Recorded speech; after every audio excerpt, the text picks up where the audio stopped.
The Outer Hebrides Adventure Part 2, across the sea to Barra and Vatersay, and that is where we drove all the way around the island. But first we had to get on the ferry, and if you watch Part 1, you'll know that we're doing this a day early. Through the great big hole in the bow. Follow the directions and park up. Then it was work our way up the stairs to the doggy lounge, and in there it was a bit loud, so they are allowed out on deck as well. So Mandy took them out on the deck instead, and it was much better, both for the dogs and for Mandy. We soon pulled away from the wharf, and it's time to say goodbye to Oban and head out towards Barra, across the mouth of Loch Linney, and head on towards the Sound of Mull. We've got about 85 miles to go, roughly speaking, and we're doing about 17-18 knots, or to landlubbers that's about 20 miles an hour. And in time terms it's about 4 3/4 hours. And there's always something interesting to see. The captain actually swerved to give this boat a wide berth, and I wonder if anybody ever took video of Norcella going up and down here. Past the lovely little town of Tobermory with its colourful buildings, and I've been in there a few times. Lovely. And so onwards towards the Atlantic and past the Isle of Cole, and this is a very popular area for whale watching. And I've been out here with Norcella and seen minkies and dolphins. We weren't quite so lucky today.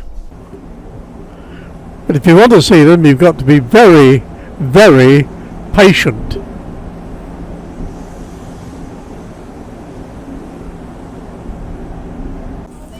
And if you are, you might just get lucky. We were a little bit lucky here. There was a pod of dolphins. Oh, beautiful. And they were small ones. I think they were pilot dolphins actually, but anyway, we saw a few, and they swam straight towards the ship.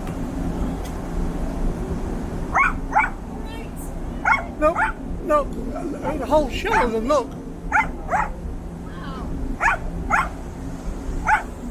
But we haven't got far to go now, and Google's keeping an eye on things for me, making sure we're going the right way. Well, there's the first of the channel markers, there's the second, and now we start our tight turn to get into Castlebay. And in the distance, owned by Clan Chief McNeil, you can see Kissamil Castle, used as a tourist attraction by Historic Scotland, and they do have to pay him for that privilege, and it's the princely sum of £1 a year and a bottle of whiskey.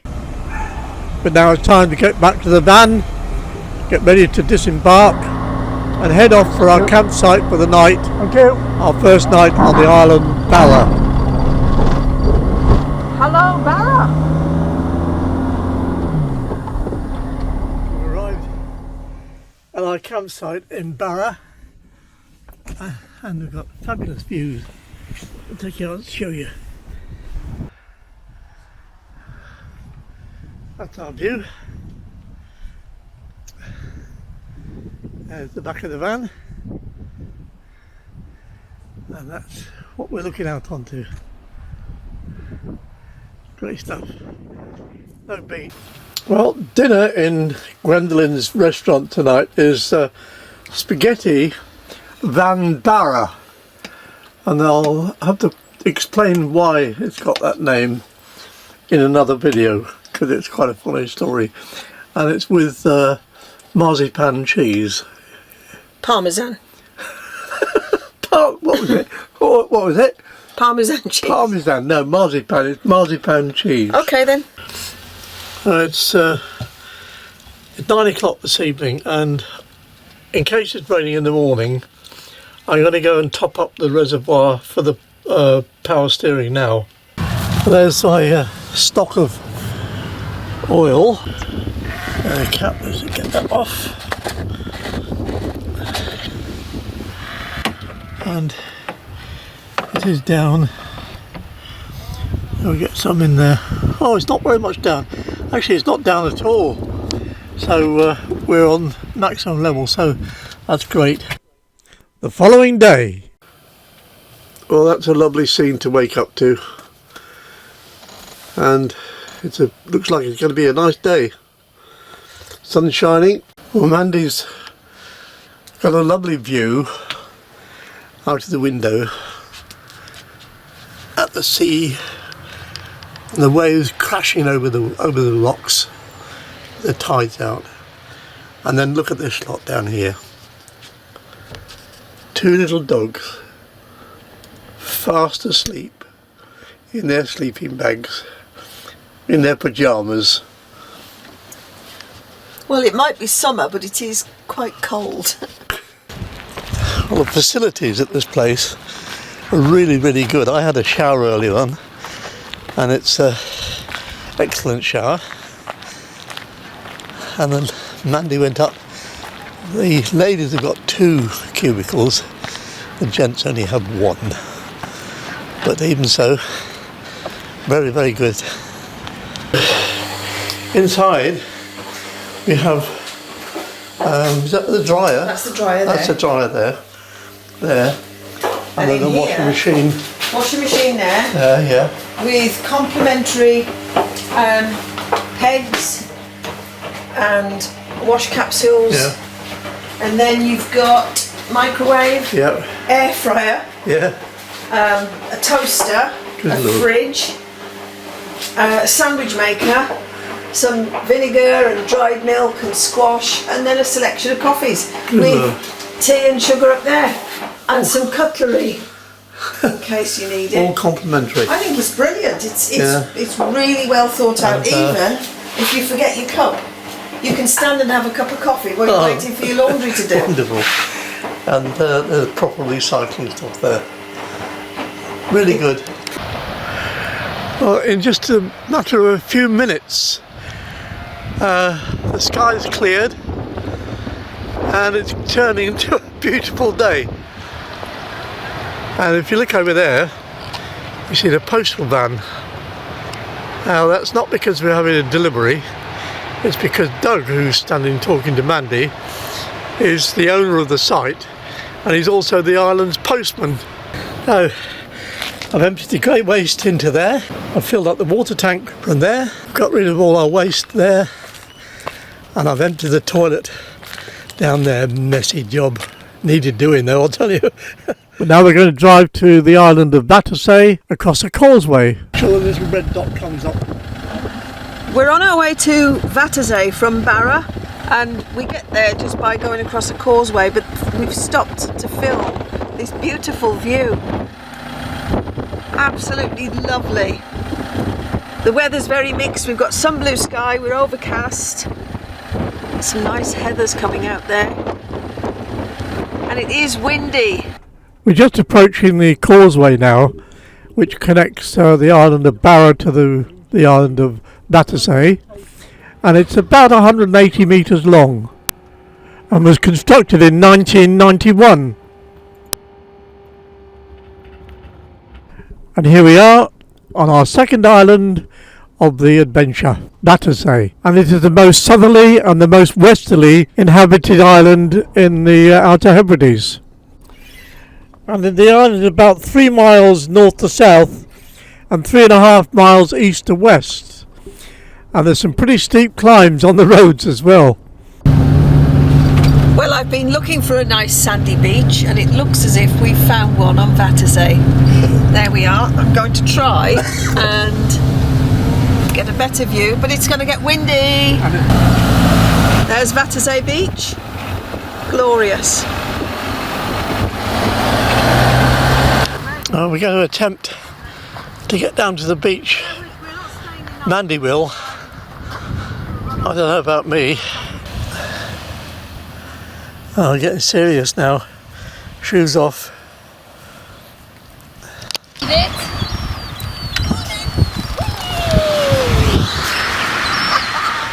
And the dogs absolutely adore being on the beach. We really love it. Come on,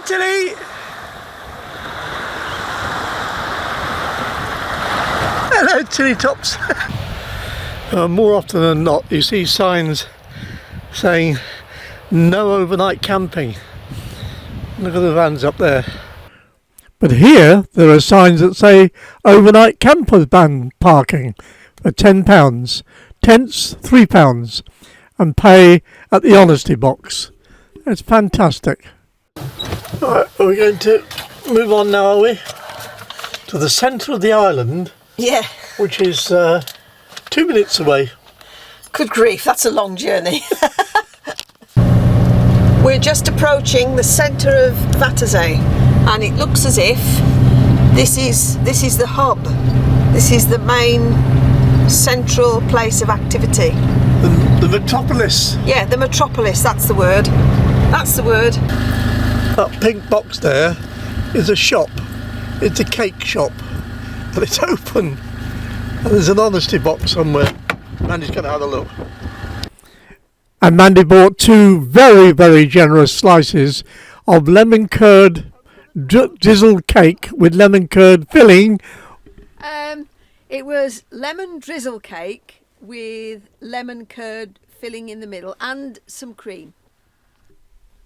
That was delicious. And on the way back we stopped at the Annie Jane Memorial.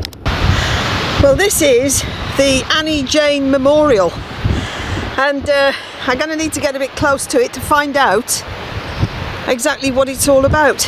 It was windy, but here's the story. The ship, the Annie Jane, was taking emigrants from Liverpool to Quebec. There were more than 400 people aboard. She sailed from Liverpool on the 28th of September 1853, but lost her mast in a storm before coming to grief on the rocks at Vatersay. 350 men, women and children lost their lives. Their bodies were interred near here, amongst the sand dunes. Vatersay seems to be an unfortunate place because here's another memorial. Oh, we've stopped at the Catalina Memorial. On the 12th of May 1944, an RAF Catalina flying boat took off from Oban on a training exercise. Unfortunately, a navigational error put them in the wrong place. The pilot attempted to climb, but it was too late, and the plane crashed into the mountainside, killing 3 of the 9 people aboard. Well, on the way back we needed to do some shopping, so we tried this place first, a little community shop.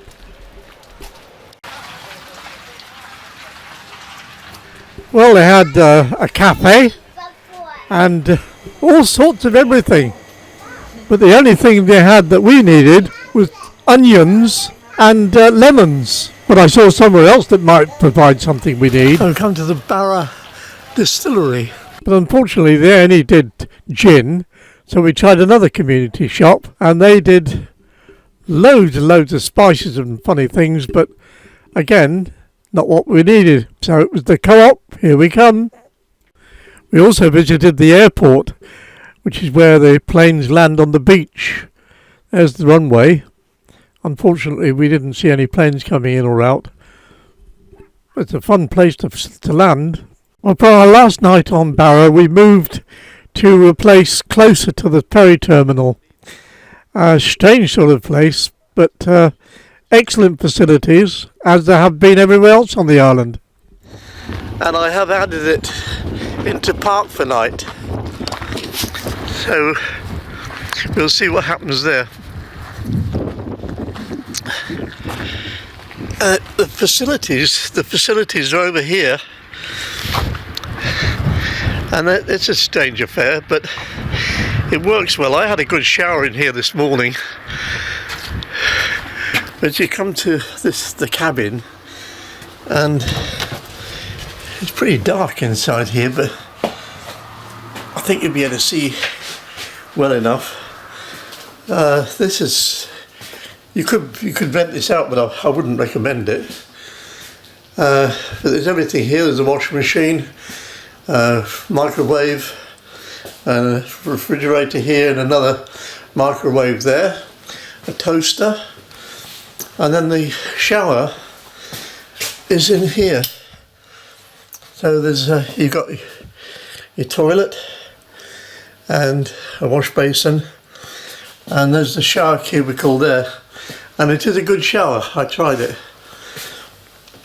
The owners live in that bungalow behind the white shed there, and we're about 8 or 9 minutes away from the ferry terminal to get the ferry across to Eriskay. We've arrived at the ferry terminal for Eriskay, and there's a little cafe over there. And Mandy bought us our second breakfast. Some may say scones and others say scones, but whatever you say, that's what we're having. It's actually a cream tea in the morning. What time of the morning? I don't know. I haven't got my. Just gone 10 o'clock. Yeah, but you get strawberry jam and you get some clotted cream and even a nice wooden where it's made from bamboo apparently. And look at these, they're huge. Yeah. Blueberry scones. And the coffee, I have to say, the coffee is fabulous. And a Tina Moon, if ever you make it to Barra, you will love this coffee. And look, it's not paper, it's made from bamboo, so it's biodegradable and compostable cup. Great stuff. Cheers. And having thoroughly enjoyed our cream tea breakfast, along with others, we wait for the ferry. And here she comes, and we'll soon be in Eriskay. Well, thanks for watching, and if you enjoyed it, please give it a thumbs up. And if you haven't done so already, please subscribe to the channel. Bye for now.